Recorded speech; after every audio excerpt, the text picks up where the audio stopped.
Well, I'm so excited because I love your work around the idea that we work with the adults, and maybe this is why. Maybe I don't know if you found that they're easier or not. I don't think that they're sometimes easier, but I think it's a great place to start.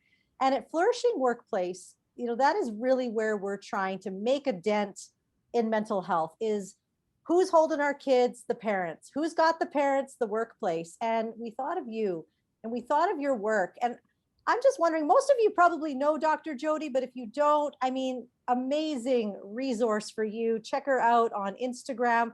We will actually have show notes from this live podcast, and we'll have all of her info. But I'm wondering if we could start, Dr. Jody, with why you decided to work with adults rather than kids as somebody in psychology. Yeah, I think that's a great question. So I was, I don't even really like kids, but I worked as a child psychologist most of my career. And kids and families have taught me a lot in this process, but I've also worked a lot with first responders and people who have severe trauma. That's my favorite, because it makes me super popular at parties as well, because all I really like to talk about is grief and trauma, and it's very uplifting. It's a real party favor. Oh, I will tell you. And the thing is that I often think about this quote by Ram Dass. He said this: "We are all just here walking each other home." And we were never meant to do any of this alone. You understand? And so much of us, the same principles apply whether I'm speaking about a kid or speaking about developing a healthy organization. When the people in charge are not okay, the people they are leading do not stand a chance. Right on. And my babies, the kids on this locked psychiatric inpatient unit taught me that more than anything, because we lock these kids up, bring their families in and try to fix them, try to give them diagnoses and figure out what may be going on for them and all these things. Yeah. But the issue is it's never the kid. I've assessed and treated over 1,000 kids in this country, and I've never, not one time, met a bad kid. Not one time. I've met a lot of dysregulated kids who didn't have a safe place to land, who couldn't figure out, the big people couldn't understand what was going on with the little people. And so much of the work was, how do we shift the way that we see the kids? And similarly in organizations, how do we shift the way that we see our employees? How do we shift the way that we see each other? What's our collective effervescence, right? Why are we here together? And how do we create that organization where we look at each other and we're like, how do you create a team of people that say, put me in, coach? I got this. You got this, I got you. And I'll tell you, the underlying answer to all of this is simply acknowledgement. And our indigenous cultures have taught me this more than anybody, peoples have taught me this more than anybody on this planet. And I know most of you are on Treaty 7 line this morning, as am I. It is the power of acknowledgement that matters more than anything, because when you are acknowledged, you will rise. If you miss that step, if you're doing the fixing or the strategies or the suggestions or the trainings or the tellings of how to show up in my company, in my family, in the community, you will never have anybody who is as loyal as if you have the capacity to first acknowledge and then teach. Because when you're acknowledged, you can rise. That's so powerful. Just before we go on, I know Abe has a question too, but I just want to pause there, because I feel like if workplaces learn how to just do that, just acknowledge, just see somebody else, then that employee goes home and they can now do that for their kids, because they know what that looks like. Yeah. And I'll give you some tangible data around this. So Eric Mosley, if I could speak on 2 stages before I die, one would be on stage with Brene Brown, not like just meeting her, but I really would love to collaborate with her. The other one who I'm really impressed with these days is a guy named Eric Mosley, who started the Work Human movement in the US.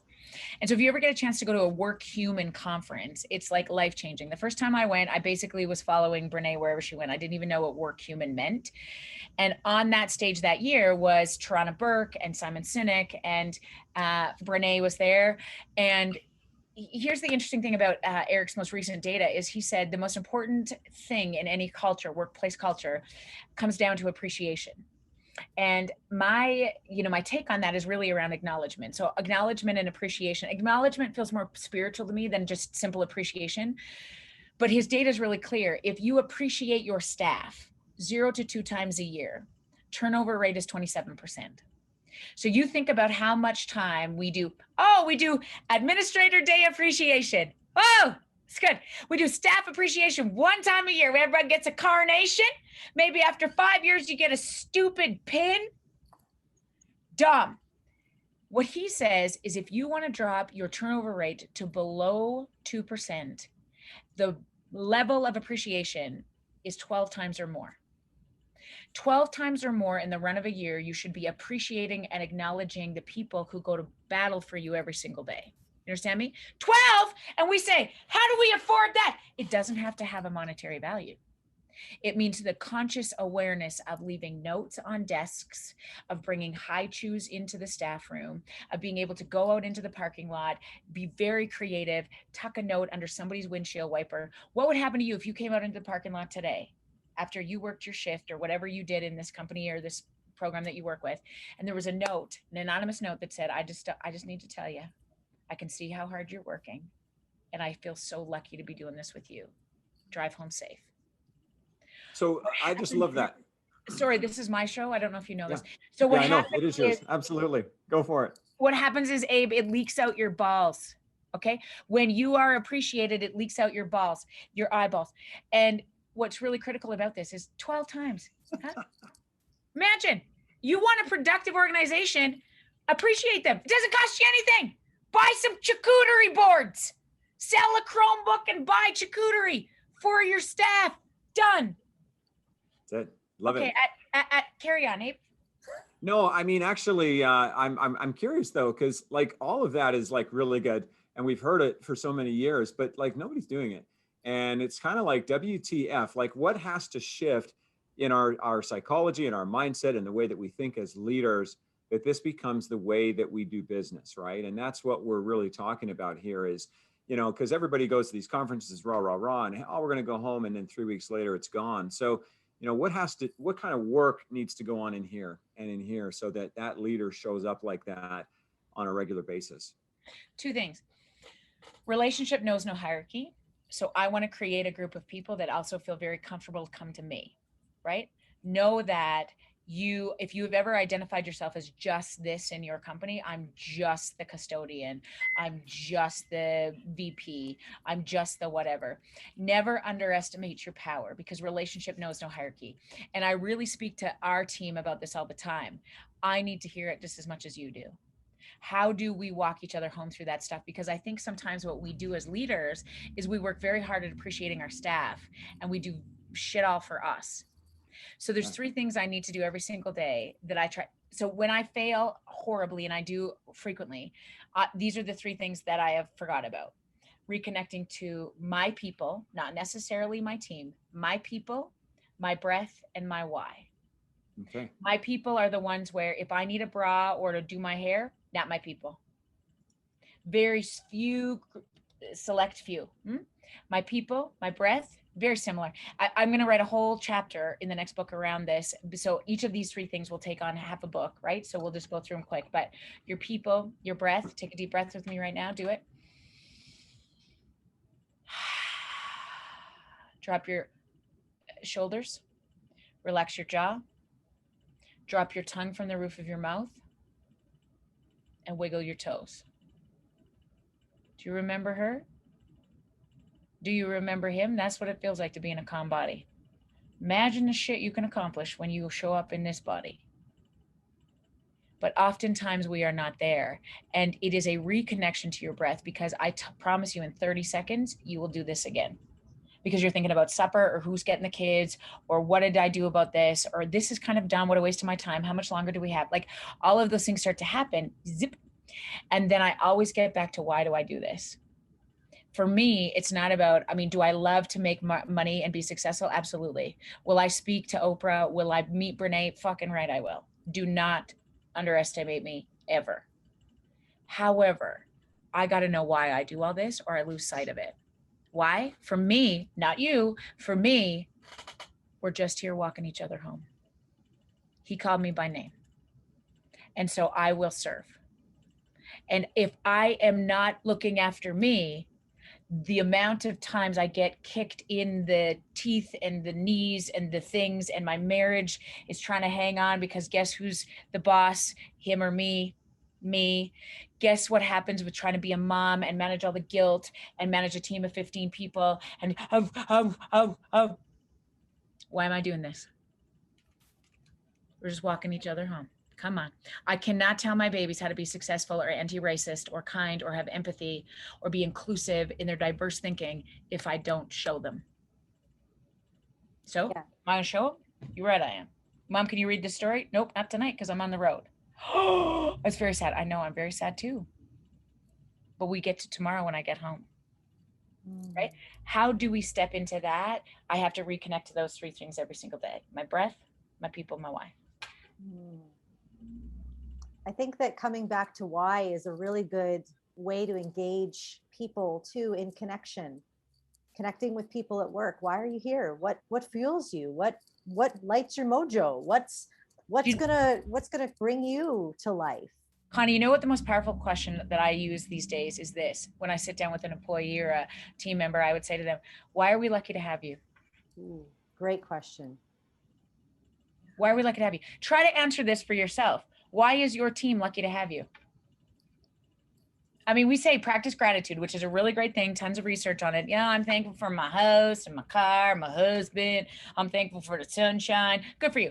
Why are they lucky to have you? Practice gratitude in that way. What do you bring to this team? Why are they lucky to have you? And I did this exercise with my team. I try to do it about once a month. Tell me why in this moment this team is lucky to have you at this table. And they hate it. I don't know. And everybody else wants to jump in. They're like, I know, because you do this, because you do this. And I try my very best to shut everybody else up and let them sink into that. And then if they need somebody else to fill in and be like, and also don't forget, this is why we love you. Also, don't forget, it's a great activity because it really just lie everybody else in this way of like, oh yeah, right. We'd be lost if we didn't have this guy. We'd be lost. And it really tells you as a leader, right? If people struggle to figure out why we're happy to have this guy at the table, it's sort of like, okay. Do we need this feller? Right? So I think it's really this idea of how do these people see themselves, or how do the people on your team, or how do you feel about running your company if you're a solo practitioner or you're a person just running this whole job yourself? Like, why are you at the helm? Why are they lucky to have you? So what do you think is the, like, I mean, I just love that. And the whole idea of, like you're talking about acknowledgement, moving past, just sort of appreciation, and why are they lucky to have you? So there seems to be like, what's the barrier to people acknowledging what's amazing about themselves? Like, what makes me so lucky? And I think if I'm walking in that realization, then it becomes a lot easier for me to also be acknowledging others and celebrating others. But especially as Canadians, like, you're like, hey, what's awesome about you? And they're like, like they just don't know. So what does it sort of look like to get people into that mindset on a regular basis? I mean, you're doing that, it sounds like, by asking them. You're saying almost like on a monthly basis, which is great. Yeah. You know what I think, Abe? I think we do know. I think we do know if we sit with it. And it's very hard because we come from generations that have said, be humble, don't be cocky. Right? We get very embarrassed when we're like, I'm really proud of my kids. My son is amazing. And people are like, whoa, I can always just hear it in my father's voice. Like, who do you think you are? Right? Jesus, you think you're so great? Too big for your britches. It's really shifting this idea of how do we set into not being cocky, remaining humble, but also being very clear that we have so much power in being able to raise a next generation that is healthy and connected and anti-racist and very aware of multiple generations of systemic oppression, but also then experience empathy. Because the only thing that's going to get us through these next chapters, if we want to make the most significant shift in one generation, which that's my hope, is single-handedly, we can't do this. I'm not that good. You're not that good. And in fact, it's not your job. I'm not that good to undo Indigenous residential school history. My only job is to cast a stone. I'm going to cast a stone. And so when we get to meet today with 45 of you, guess what happens when we cast this stone and have this conversation? 45 of you go away, drop your shoulders, and go love on your babies, give a compliment today in your communities, buy somebody coffee behind you. That's how we change the world. No senior leader is going to do this. No president, no prime minister, no premier, no mayor, no we need people to lead us, obviously, no CEO. My job is to create a team of people who will continue to cast a stone when I'm no longer present. Yeah, so good. You know, I feel like this just already, what you've given us today, Jody, is just this idea of being human. How do we be more beautifully human with one another? How do we connect deeply with one another at work and at home? And I even love what you said about, you know, living our own purpose. I was just thinking the other day about how when we are purposeful as adults, what does that say to kids about the ability to dream, the ability to have purpose for themselves, seeing possibility? I have one more question, because I know we promised that we wouldn't be too long, but I'm wondering how we deepen connection at work. How do we deepen this kind of connection so that people can go home and cast those stones? Like, what's one thing that you would absolutely have to say before we end? Okay, so Connie, You can do two. You can do three. Are you new here? Okay, I'm just kidding. Here's what you need to know without a doubt. The people who need it the most are the hardest to give it to. Just like our children, the ones, your employees who you want to throat punch today, those are the ones who need it the most. You know who's easy to give it to? The ones you like, the ones who look like you, sound like you, smell like you, align with you, all of those things. Oh, those are your people. You know the ones who are hardest to give it to? The ones you're like, you disrespectful, racist son of a gun. It does not mean that we condone, support, believe that behavior. It means I'm going to sink in and do my very best to connect to you. Okay. So the ones who need it the most are the hardest to give it to. You can start with the easy ones if you want, but I'll tell you, your biggest work will be in giving corrective experiences to the people who struggle the most. That's number one. Number two, here's a very tangible thing I want you to do. Depending on the size of your team, think about ways in which you can recognize them. Okay. I often take the coffee orders. I know the coffee orders of all 7 of us in the office. And if I have a bigger team, right, I often say this to teachers, get the whole list of the 50 of you on staff. And on the days where you just need, you know, somebody, you can feel it in the staff room needs a pickup, you order their specific coffee and leave it on their desk. You get very knowledgeable about in the staff room about who's everybody's favorite chocolate bar, right? Not who is everybody's favorite chocolate. I mean, there might be a fella who's a chocolate bar, but you know what I mean? Like, what is everybody's favorite chocolate? And if they say, I hate chocolate, you know, do you drink wine? Do you drink water? Are you a vegetarian? Are you a whatever? And being very thoughtful about whatever their thing is. It's just like with a kid, you know, when I know what you're into, it's probably not going to be what I like.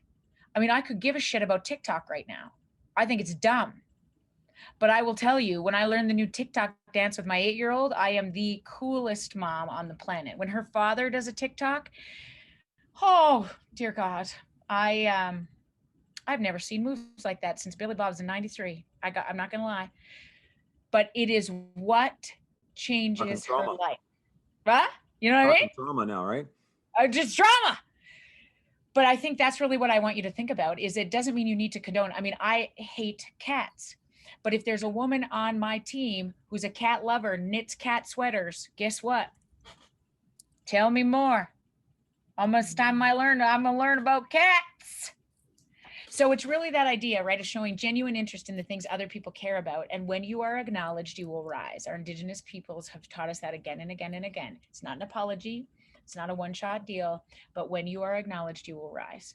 So how do you truly sink in and acknowledge and know that particularly the ones that don't look like you, talk like you, sound like you, have the same belief systems as you, will be the hardest ones to connect to?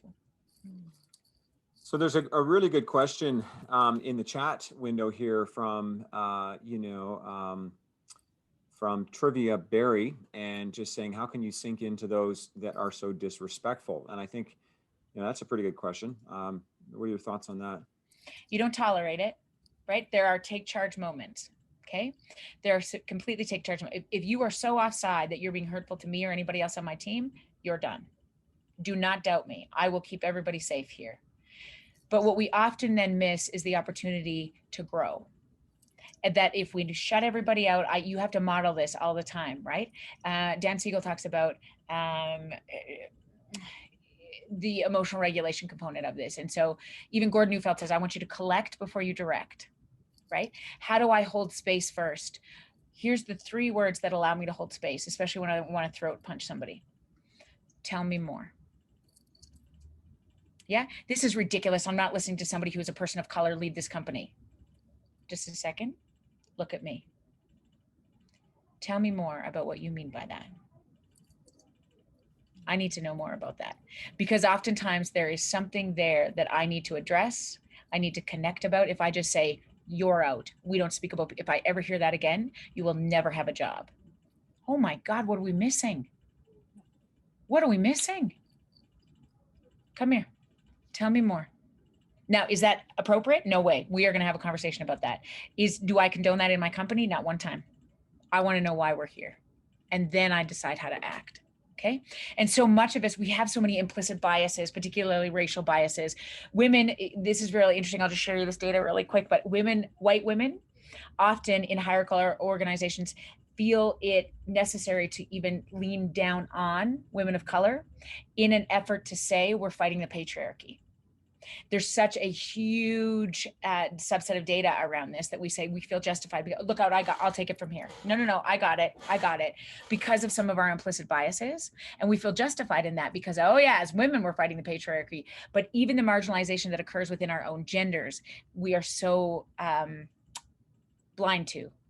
Let alone the differences between how people in our BIPOC community show up to different meetings and to, how what their experiences are in our very privileged things right now, or our companies that we show up in. And so if you are in a position of privilege, and we all are, if you can join a call in this afternoon, I mean, we're all in a position of privilege. And so how do we use that? And for those of us that become less and less marginalized, typically speaking, you use that as a superpower. Right? White, straight, able-bodied, all of those things. He called me by name. And I have all of those things that are so much a blessing. I better use them. Yeah, that's so good. Dr. Jody, this has been absolutely incredible. I promised you that we would have you done by 12:30, and I want to honor that because I'm a woman of honor, I hope, most of the time. But and we want to walk through some of these hard things with all of you for the next 10 minutes. Dr. Jody, you're welcome to stay, or if you need to go, we know how busy you are. But I just want to say how much I honor and appreciate who you are as a person and what you're bringing to our world and calling us back to what's important. I am just always in your corner. Abe and I and our whole team, we're cheering you on and your work because what you do is so important, and we just absolutely love and respect you. Oh, thank you. Right back at you. Connie, I have such a respect for what you're creating. And Abe, I would love to be in the same room again very soon. So thank you so much for having me this afternoon. Enjoy the rest of the fill up. We all need it. This is what we need, the acknowledgement to go continue and cast a stone. So thank you. And I cannot wait to see you all soon. I hope we're in the same room very soon. Thanks, Dr. Jody. Much appreciated. Yay. Mwah. Bye for now.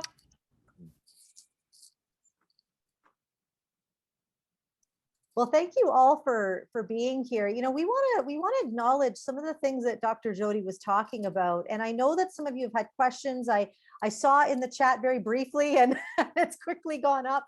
But we have some answers for you. And Abe, maybe we could share a little bit about some of the answers that we have to create this kind of workplace that puts the human back in human resources, puts humanity back in our work, and creates a place where the workplace can create a change for you, for change in your family, where it becomes a mental health boost rather than a drain. And so, Abe, why don't you share with us a little bit about that?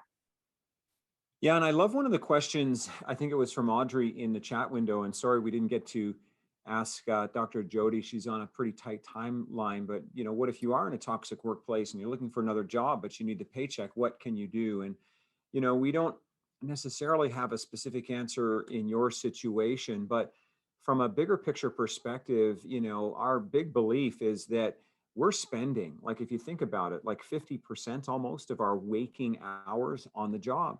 And that has a major impact on our mental health, on our emotional health, on our physical health. We can't, often change our home life. Sometimes we're stuck in a situation that's very difficult for whatever reason. And yet, you also go into a toxic work environment or a demeaning work environment, it can become very difficult. And so the vision behind Flourishing Workplace is to change the world by changing the workplace. And we have really simple focus. I mean, we are 100% focused on people. We're sort of committed to people first all the time. We're also about purpose, right? And attaching work to meaning. I mean, this is the thing, your meeting needs to be more than a paycheck. The tragedy is that a lot of leaders, and we're talking organizational leaders, department leaders, supervisors, et cetera, they often haven't been taught or trained this stuff, In other words, they might be just as lost as you are. And, we really believe that if we're focused collectively on people and purpose, that will lead us to profit.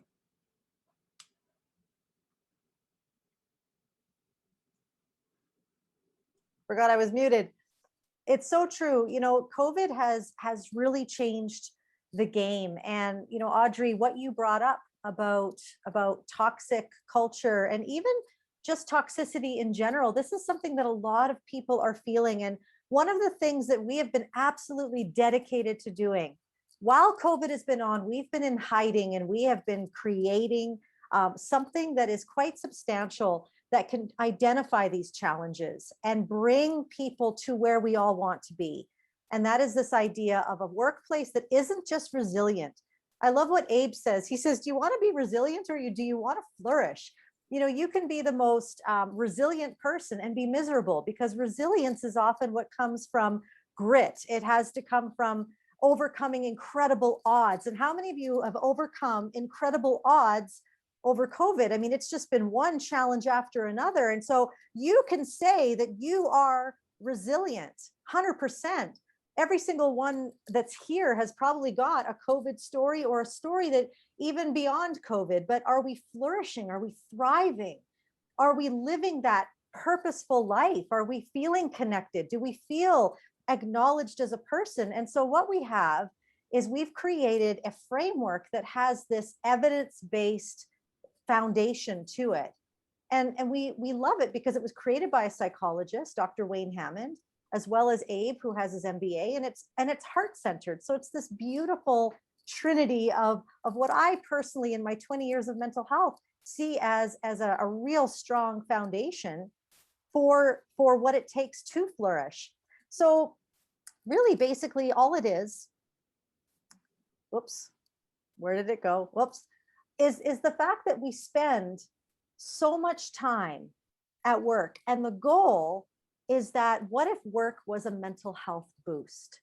What if work became a place where people were fueled? And I don't know about you, but our youth right now are struggling. That's the story that I've heard most. The story that I hear, the phone calls, the emails, what I get is I get parents who are saying, my child is suffering. Our family isn't doing well. And when I think about what the workplace can do for a parent, if a parent goes to work and they feel fueled up, they feel like they're living their purpose, and they come home to a youth that's struggling with anxiety or depression or just feeling the effects of COVID, they have something to give their family. And when a youth thrives, and when a family thrives, a community thrives. And when a community thrives, the ripple is just enormous. But the truth is that toxic workplaces, they're just not fun. They don't bring life. And so we want to create the opposite. And we're looking for people who are saying, we want to create the opposite and we want to create something together. And what we've created with Flourishing Workplace can help.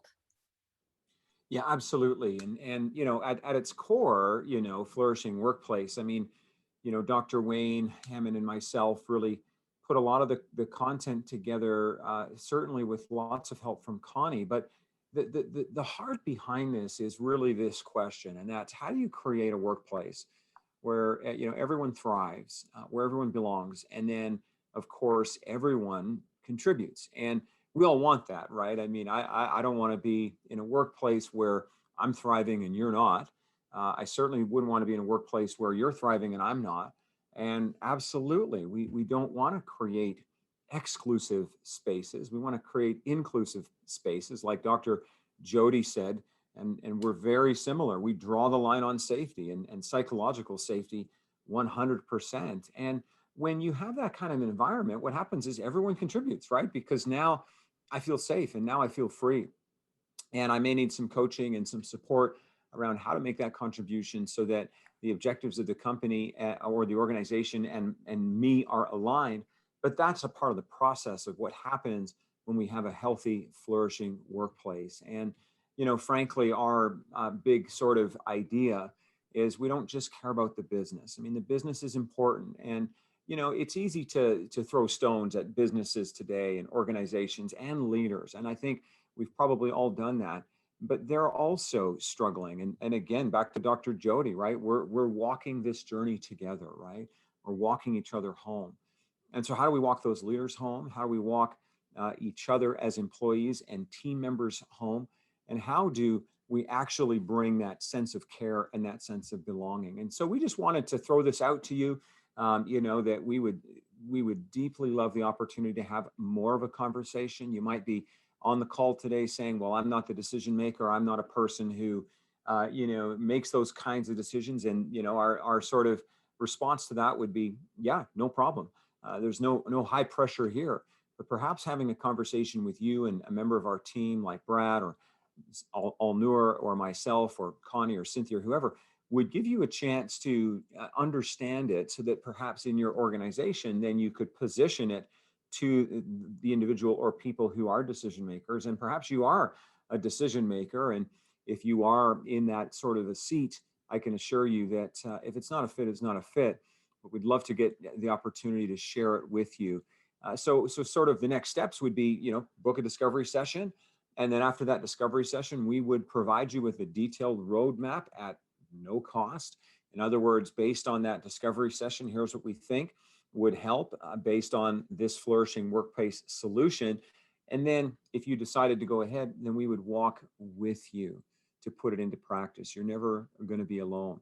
I can tell you that as we're coming out of COVID and we're still not out of the woods yet, and we may not be for a little bit, but it does feel like we're just coming over the mountain here. You know, the mental health issues that a lot of people have basically contained and constrained because we're dealing with this other thing called COVID. I'm sure that many of those things are going to come to the surface, and a lot of experts are talking about a coming mental health pandemic. And so, hey, leader, let's get ahead of that curve. Book a discovery session, receive a roadmap, and then we're going to walk with you to put it into practice. And you can see some of the email addresses there, info@flourishingworkplace.com, really simple, just info@flourishingworkplace.com. And you can also go to flourishingworkplace.com and check it out. So on that note, Connie, why don't you close us off today? Thank you, everybody, for your time, your effort, your heart. We're so grateful for your engagement. And what do you want to say to send us home, Connie? Well, I want to acknowledge you.